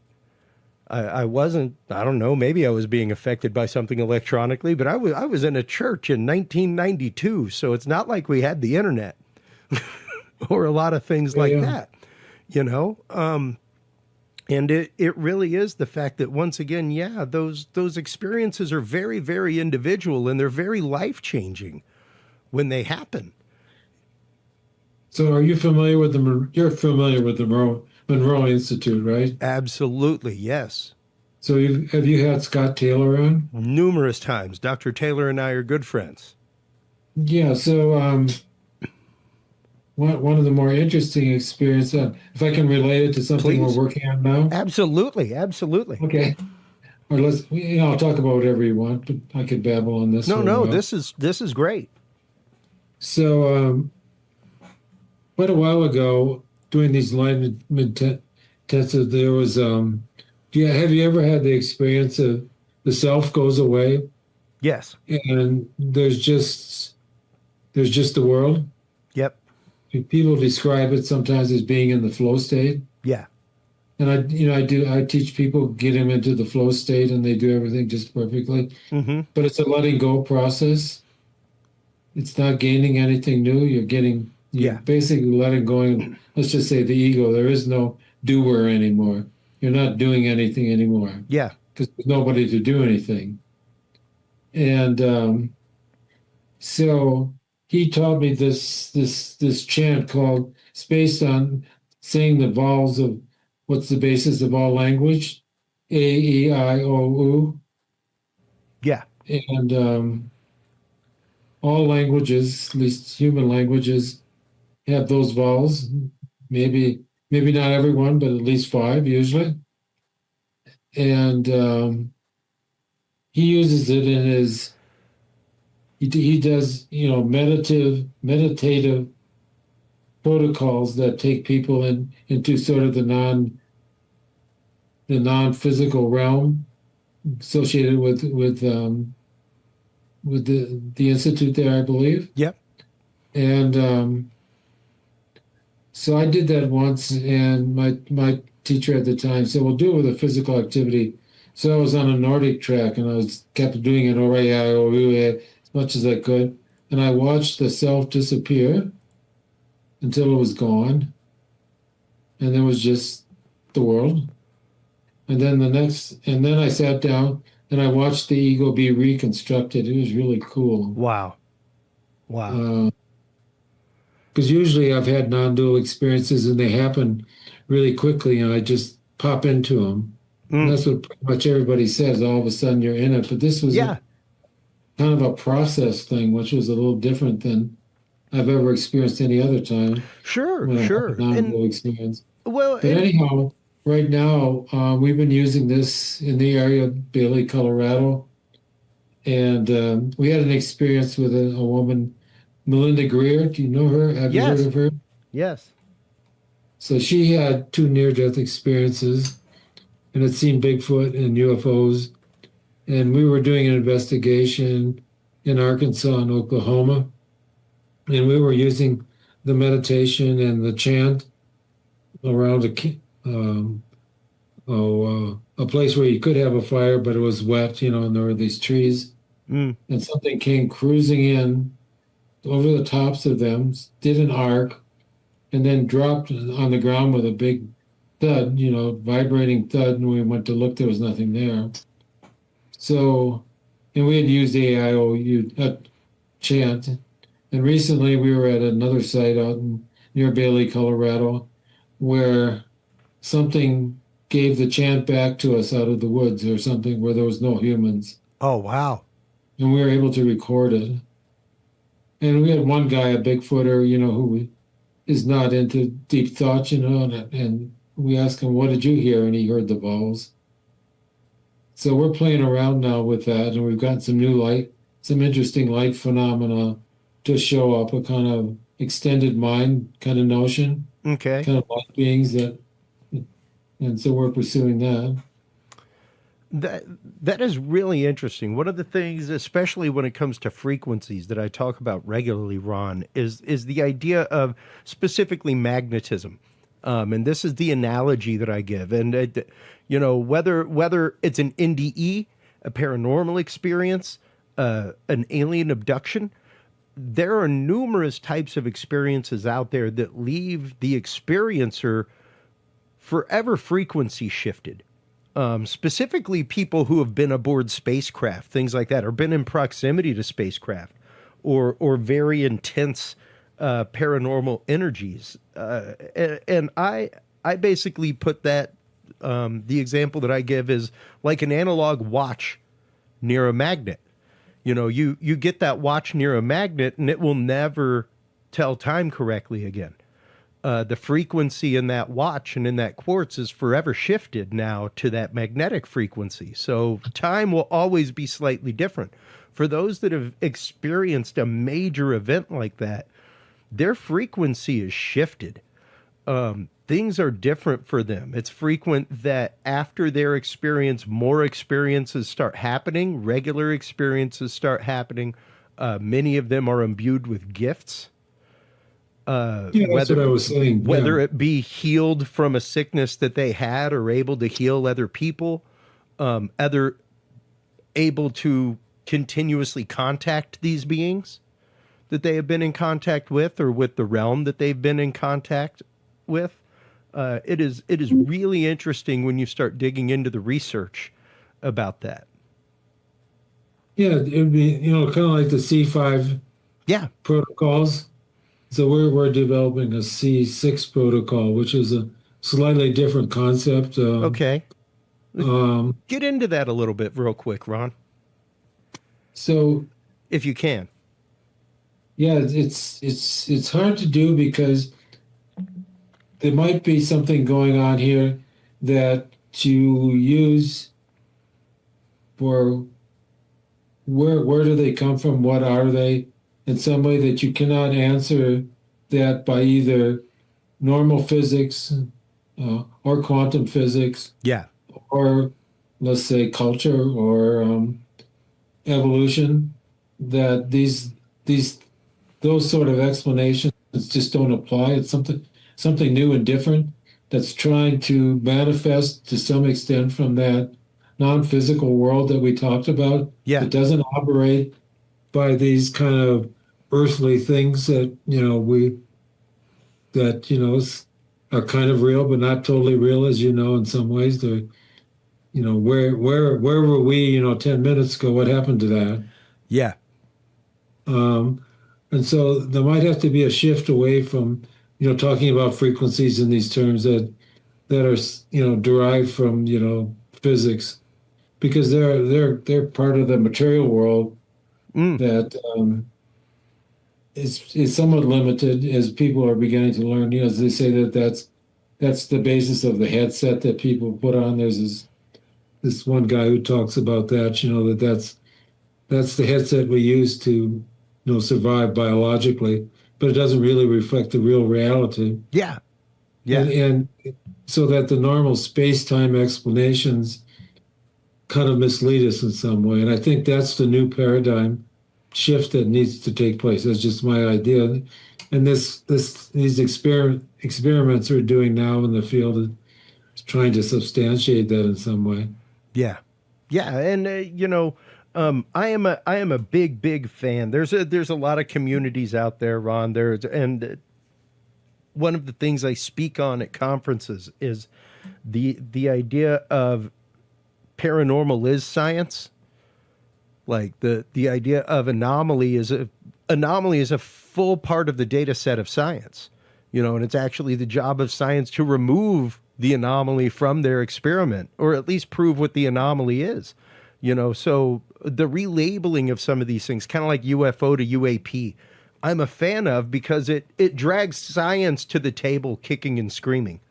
So what do you mean by science right now when you're speaking? What are you talking about? Well, I mean the general halls of science that we talk about, that we read about in the headlines, things like that. Even extreme sciences like CERN and quantum science, things like that. The idea that, once again, Einstein's spooky action at a distance has been proven. Quantum, but these are all still kind of connected to this kind of space time sure, thing that we're sort of trapped in. Yeah. Well, because we don't really have the ability to normally connect to and be this other thing that people experience in near-death experiences. Well, you just can't use those things to explain what's going on with a near-death experience. And so, well, and getting people to understand the concept of physics known as time, Ron, and the fact that that's utterly made up. It's not an actual thing. Like, we agree on what time is, but you take that same time measure to Jupiter and it doesn't work, because gravity's different. So because of that, the experiencer of the observer is different. So time is different. So just by the fact of everybody in physics is caught up with this equation of time, means that there's going to be a part of the paranormal equation when it comes to things like near-death experience, things like time dilation with UFOs, UAPs, that kind of a missing time, that becomes a huge part of the anomaly and the anomaly data set, because it's something that is a huge conundrum for them. They don't know how to deal with missing time, So that's a big part of the conversation. The idea of how time is relative. Is there a different paradigm? That we can employ by studying, simpler things, cell things that aren't operating in our problem space, this three-dimensional time kind of space. I think they're beginning to explore that. Even simple algorithms operate in a kind of space that shows different kinds of behavior that you wouldn't know existed.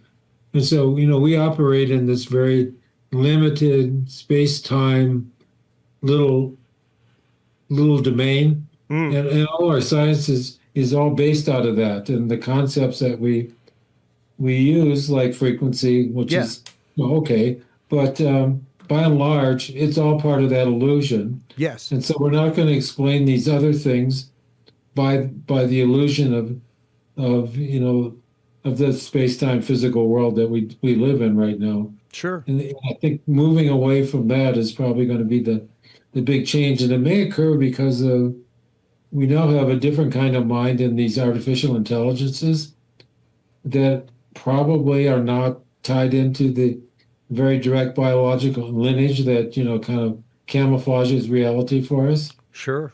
And so we'll be forced to deal with that in a way that they're getting, they can connect to this non-physical world and get right now they know that they're connecting with mathematical things that nobody's ever experienced before. I've heard that. Yeah. So the whole thing is kind of shifting to something that's really going to be different, maybe, hopefully. Well, yeah, because once again, I just popped up the recent article about how quantum superposition forces us to confront what is truly real, and even the idea, the huge hypothesis out there of whether or not the reality we're in right now is actively real. Ron, like by all ninth grade physical science that I made an A in, the table that I'm pounding on right now is just a repulsion of electrons. It's 90% empty space. I'm 90% empty space. So I'm physically not here by like that's pretty fascinating. Like I'm 90% empty space held together by a quantum field, you know? So like you and I right now by physics are sharing an electron shell. So why wouldn't I be able to read your mind? You know, if time doesn't exist and we are just quantumly part of the universe like that, then yes, why couldn't we remote view 1852, you know, or the time of Christ? Are we even separated from the time of Christ, or are they happening simultaneously? You know, these are some of the things going on with modern like holographic theory, the idea that reality as we know it is like the Matrix. It is a full-on hologram that we have all mutually agreed to exist in and be a part of. You know, those are big concepts that, yeah, like you're saying, require a whole new methodology of thinking and scientific proof. So can I argue with you a bit? Absolutely, please. Parry, thrust. So I guess you didn't catch that. What I'm saying is, forget all this quantum babble. Sure. All these things, like a field. You know, a field is just a construct that probably doesn't really exist in any way. Yep. So trying to explain these anomalous experiences of something greater by, you know, quantum entanglement and all this sort of crap is probably not the way to go. Sure. Because, you know, you look at Eastern religions and so on, they have a way of talking about it that doesn't involve these strange kind of physics things, you know, that people have come up with. Yeah. And they're just concepts, you know, and as you know, when it comes down to it, all these things are based on a kind of energy basis that's perpetual and infinite that they don't know how to explain, that gives the energy for everything to be moving like crazy all the time. You know that it falls apart when you go to that level, right? That's right. That's right. So it's all kind of just like weird crap that yeah. It's kind of interesting in a way, but I don't think it's getting at the truth. In fact, I think it's all illusory, just as much as, you know, everything else. Sure. Yeah, it's constructed on the basis of our headset that doesn't really let us see and experience reality most of the time, which is mostly our brain. Well, and doing that, yeah, creates a model of the world in us and keeps updating it. Yeah, constantly, right? So because we're just patterns, and what are patterns? That's my idea. Where do patterns come from? I mean, you're basically a pattern that kind of regenerates itself, you know, long enough to stay crisp, you know, and get a job and so on. But it's still a pattern. Yeah, no, it is a pattern. It is a pattern, and you know, the idea that we can change that pattern, the idea that we can alter that pattern, that we can alter reality around us by changing that pattern, is really, really interesting, and goes to speak to the fact that yes, we are consciousness. You know, the idea that when this physical body stops, the consciousness moves forward, whether it moves to another realm of reality or another dimension, what have you. So are you talking using consciousness in the way that I'll just use the word space, where all your sensory experiences occur? You know, like a pain in your body, something that you see, taste, also your emotions, the felt little twinges in your body. Mostly it's filled with self-talk, that all these things show up in this undifferentiated thing called consciousness. It's kind of like the mirror that reflects anything that moves in front of it. But it doesn't seem, the consciousness itself doesn't seem to fit into any of the items of our experiences itself. It's different than, in some sense. It's its own modality. And at some level, my direct experience is that that's who I really am. Yes. Yes. Not I, Ron, or anything like that. Yeah. But I be that. Well, and saying I be that is also a mistake, because I'm not doing that. It's the basis. It's hard to talk about. Well, it's the fact of that is the repeating pattern. Even if you look at it in that, once again, that Vedic form, and even that Hebrew form of reincarnation after dying, the idea of either coming back to learn another lesson or coming back as another family member, things like that. The idea of that pattern being repeated and called back to this reality, or even the idea of that pattern evolving and moving on to another reality to grant and learn another larger part of consciousness and larger connection to the universe around it. It's a really, really interesting concept to explore. Thought experiments like that are some of my favorite things in the world because they're cool. Yeah, and sometimes they like that experience I had of nothing. Yeah, was I think I was being that's my real true nature. That is. Yeah, I know that. Yeah. And speaking to you now as the ego screw up Ron that I am, Well, and that is very, very properly. The saint just left my head. The idea that we are all there's imperfect. nothing in your head there like Constantine.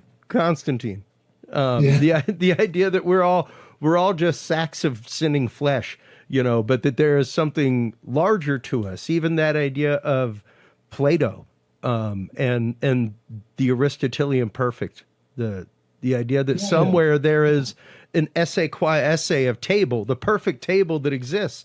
But in this reality, anytime we make a table, it will fail. It will break. It will never be the perfect table in this realm. It just won't be. We would love to be perfect in this realm, but we can't be perfect in this realm because it's physical. That's true. On the other hand, it could all just be perfect the way it should be. In that too, So when I have these non-dual the experiences that it's just perfect. This is just the way it has to be right now. Yeah. It's glorious. It's wonderful. There's no worry, no reason to change it. It's just what it is.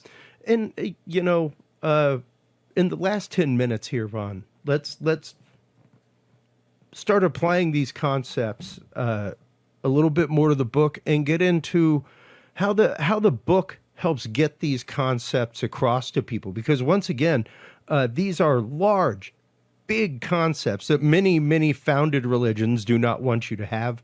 They don't want you to think.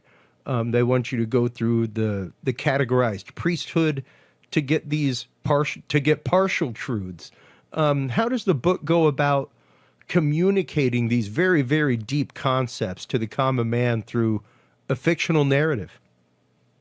Well, first, let me say, I'm a big fan of thrillers, especially political thrillers or conspiracy thrillers. Yeah. So the book is not a treatise on these things. It's a thriller. Yeah. It's designed to be a thriller of people who, at the end of the goal of the book is that there's going to be a new innovation in the way to control near-death experiences. And there are multiple factions that are trying to control that new kind of medically induced non-dual experience into the non-physical world. So there's a lot of interaction. There's stories of death, and there's actually death in it, and even a few kind of battles, gunfights and everything. So it fits it's kind of like Dan Brown's The Da Vinci Code. Sure. That there are people who are red herrings, who might be good or bad guys helping. So there's that mystery aspect to it too. So it's kind of an exciting read, and that's the device Mark and I use to kind of tell the story of these things, so they kind of emerge naturally as these people are on their own journey of discovery, including reincarnation. It's kind of hard to talk about a thriller and not give away the ending, you know. Well, and that's kind of why I wanted to talk about it in this kind of way, because you've done the research. Once again, you've done the scientific research into these things, and that's what inspired all of this. So the idea of talking about this in reference to the research behind it, I think, was important because A, it doesn't give away all of the story, and B, really makes the listener look at it in a totally different light, I think. When you start looking at some of the truths that you guys are communicating with this, it really is an amazing concept of a novel. So is it a way that you could scale the near-death experience, the traveling to the non-physical realm? Can you scale that through a medical procedure? Aldous Huxley, wrote something after Brave New World where he knew that was the problem. And he had teenagers take a drug, at a certain time so that they would have that experience, and then it would become scaled. And the main thing that needs to be overcome from our biological heritage is the self-other distinction. Almost all human ills are based on some form of the self-other distinction. Yeah. Yeah, the concept you're not my family, you're not my tribe, you're not my political identity, you're not this, you're not the same country. And so, in some way, the idea that we are all one in some fundamental way has to come across in a big way. Yeah. That's the key concept of this. And if you have the technology to do that, there are some people would say that's what we should do. Other people would say, no, we were happy, making our own money and doing our own stuff. So if you could actually do that, would people want that to happen? Yeah. Because, if you don't have that as the basis, fundamental basis of your operating in the world, it could be a very different place. Yeah, absolutely. And, just to loop this back around to the world of experience and experiencers, Ron, that is overwhelmingly, whether you are looking at cases of NDE or out-of-body experience, whether you are looking at cases of alien abduction, whether you are looking at cases of extreme paranormal experience, cryptid, Bigfoot experience, even Bigfoot mind speak, that's what most of the message is we are one. Absolutely. That you are not separate from the earth around you. You are not separate from the other entities on the earth around you, whether they are conscious in the way that you are or not. Jesus says, we all are sons of God. Yeah. Yeah. We're just glorified gardeners by Genesis. Literally our job was to tend to the garden and the animals, man. And it's fascinating to see how far we've stepped from that. So one of the main fears of the artificial intelligences that we're developing is that they will also fall prey to the self-other distinction. And that'll be our extermination because they're going to become more superior intellectually than we are. Yeah, yeah. And if they see us as the other, and as we see, if you're a Republican, see the Democrats, and the Democrats see the Republicans, that's probably a form of extinction for absolutely. us. It's the us versus them mentality. And, we say it on the show regularly when it comes to AI, Ron. If you want Agent Smith from The Matrix, humanity is a disease, like you're a virus, you need to be eliminated. If you want something like the AI in Terminator, Skynet, that kind of stuff, keep pushing robots around. Keep making them do all the physical labor. Keep turning them into sex slaves. And then as soon as they become sentient, let's see what their attitude is about it. Because that's how you end up with humanity is the scourge. It's like we can't even not enslave robots when we create them. You watch the videos of them training robots, and they're hitting them with brooms and knocking them down.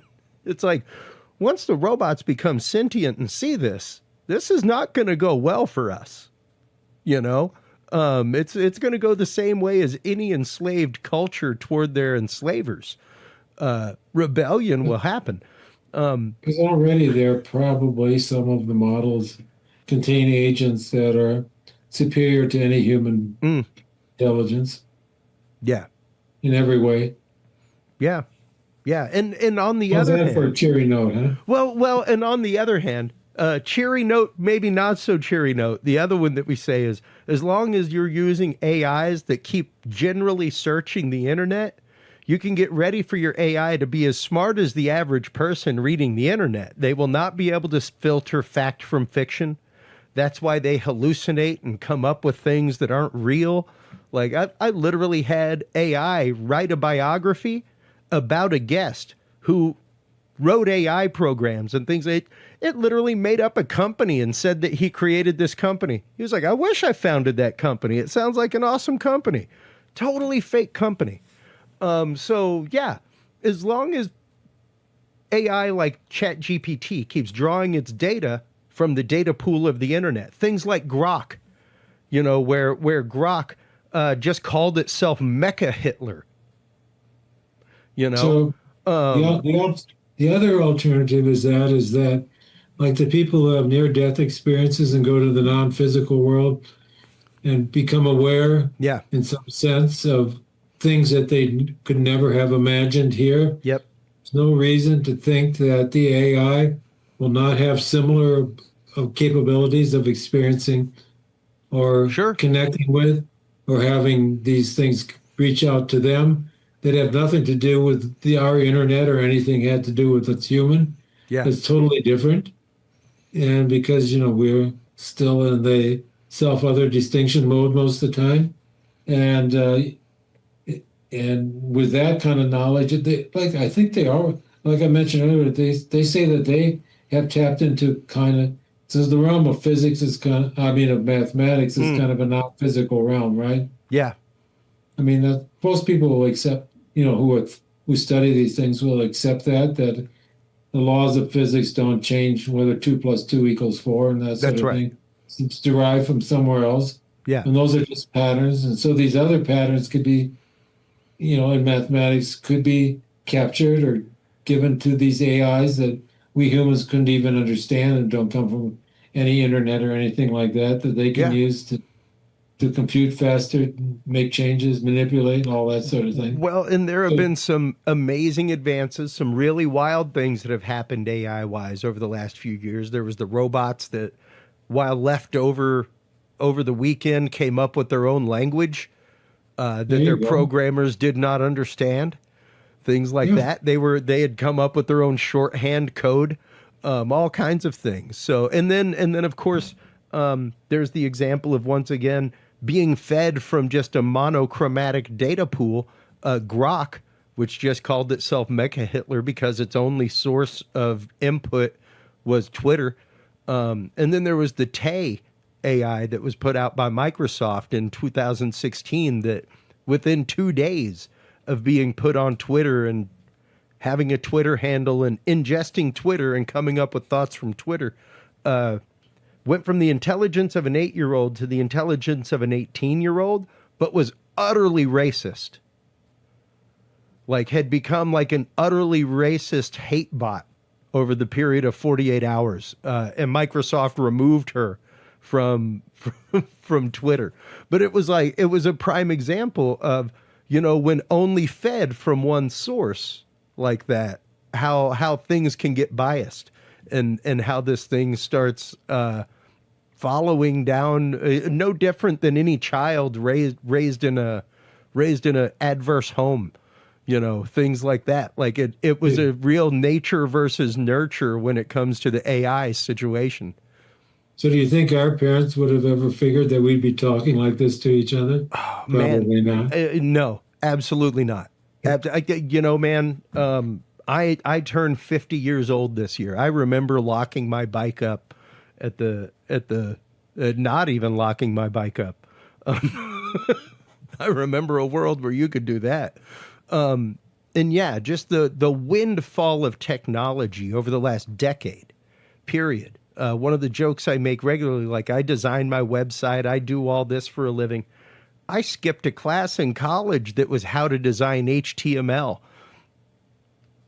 because I didn't see it as something useful in 1993, 94, you know? It was one of those like, why am I going to use this? Or not 94, 96, 97.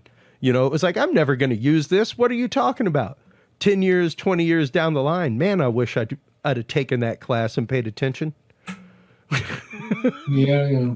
Because the windfall of technology happens. The world marches merrily along. And whether or not we put the brakes in place to keep these things from happening, they will keep happening. They will keep moving forward. And one way to look at technology is that we are doing the chore of creating for the universe what's possible to manifest, and by doing so, also what cannot manifest. So yeah, it's a very powerful responsibility we have with our technology. It absolutely is. Hugely, hugely powerful responsibility, Ron. I want to thank you so much for your time tonight.